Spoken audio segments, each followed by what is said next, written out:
RTS Info, Sandra Viscardi. L'initiative anti-burqa perd de la vitesse. Si la votation avait eu lieu mi-février, 49% des votantes et votants l'auraient accepté. Selon le sondage SSR sur les votations du 7 mars prochain, qui est publié ce matin, la tendance du non semble donc bien ancrée et pourrait être difficile à freiner pour le camp qui soutient l'initiative, Camille de Goth. C'est le destin de la plupart des initiatives en Suisse. Au début, l'idée plaît à une partie de la population, mais au fil de la campagne, c'est le vif du sujet qui est abordé, la solution concrète, et celle-ci séduit de moins en moins. Le camp du oui a perdu 7 points depuis le premier sondage. Le soutien a notamment baissé chez les femmes. Elles ne sont plus que 46% à plébisciter le texte contre 58% il y a presque un mois.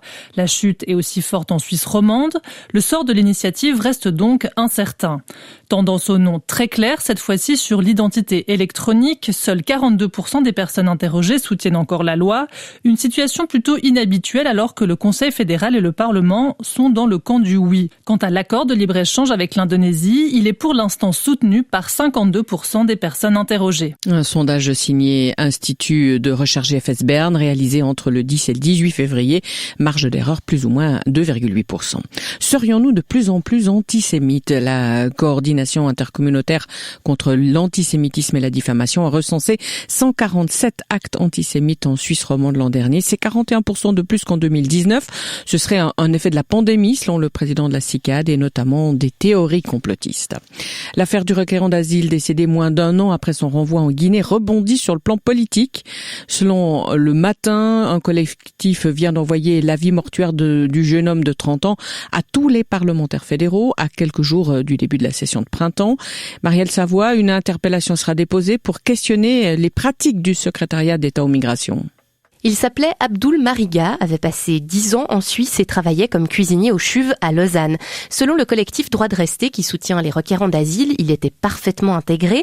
Le canton de Vaud d'ailleurs souhaitait le régulariser, mais le SEM en a décidé autrement.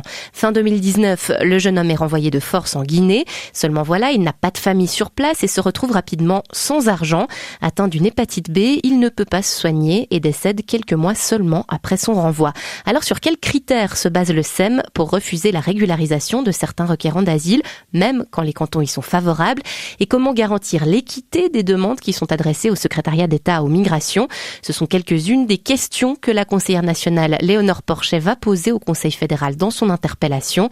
L'écologiste vaudoise espère obtenir le soutien de plusieurs autres parlementaires issus de la gauche et du centre. Dans l'actu ce matin aussi, l'accident de Tiger Woods, le golfeur américain est sorti de route au volant de sa voiture. Il souffre de multiples blessures graves aux jambes. Pas de preuve, selon le shérif, que le roi de la petite balle blanche ait conduit cette fois sous l'influence d'alcool ou de médicaments, comme ce fut le cas lors de son premier accident de la route. Il a été en tout cas opéré cette nuit. Les États-Unis de retour au sein du Conseil des droits de l'homme à Genève, qu'ils avaient quitté sous la présidence Trump. Le secrétaire d'État Anthony Blinken doit confirmer aujourd'hui le retour des droits de l'homme au centre de la diplomatie américaine. En tout cas, le Conseil des droits de l'homme de l'ONU pourrait devenir le théâtre de nouvelles rivalités des grandes puissances. Raphaël Grand. America is back. L'Amérique est de retour. Derrière le slogan de Joe Biden, ce sont aussi certaines priorités qui refont surface dans la politique étrangère américaine.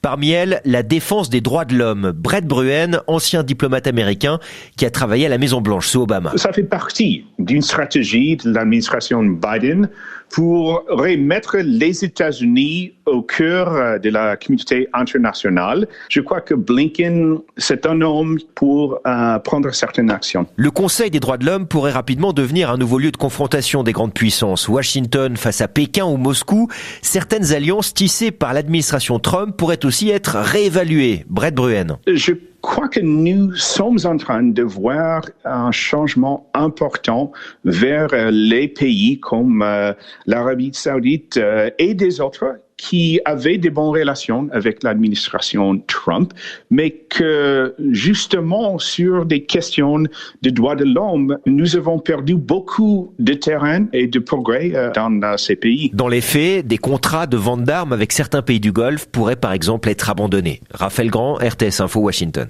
Xamax, toujours à la peine en Challenge League de foot. Les Rouges et Noirs battus 4-0 à Aarau.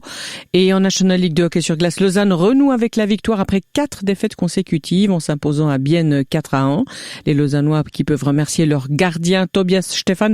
D'ailleurs, l'attaquant Tim Boson lui a rendu hommage à la fin du match. Si on gagne le match, c'est tout lui parce que c'était un peu laborieux ce soir pour nous dans nos zones défensives. On s'est fait tourner autour et puis on a réussi à concrétiser le peu d'occasions qu'on a eu et c'est une force de notre équipe depuis le début, mais c'est sûr que c'était pas un match top.